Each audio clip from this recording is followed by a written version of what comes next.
دین اسلام اور کوئی بھی دیندار داعی مبلغ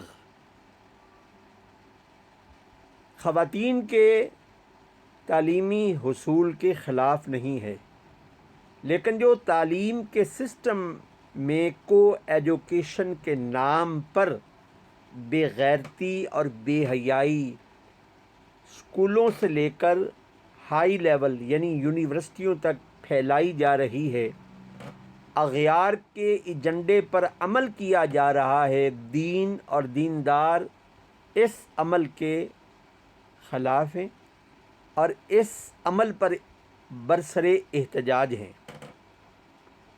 ایک شخص نے ایک ویڈیو بیان میں کہا کہ مولانا صاحب نے نظم کی صورت میں خواتین یعنی بچیوں کے تعلیمی اصول پر انگلی اٹھائی ہے۔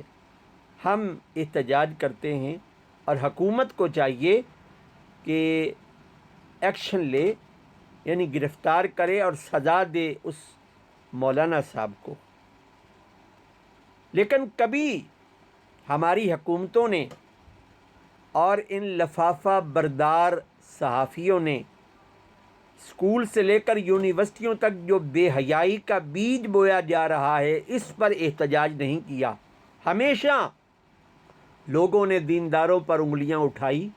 ملک میں ہونے والے تمام بے حیائیوں اور جو کچھ بھی ہو رہا ہے اس کا مدعا علماء پر ڈال دیا اور زبان سے یہ نکالتے ہیں سارا قصوری مولویوں کا ہے۔ اور یہ جو بے حیائی پھیلائی جا رہی ہے اور یہ جو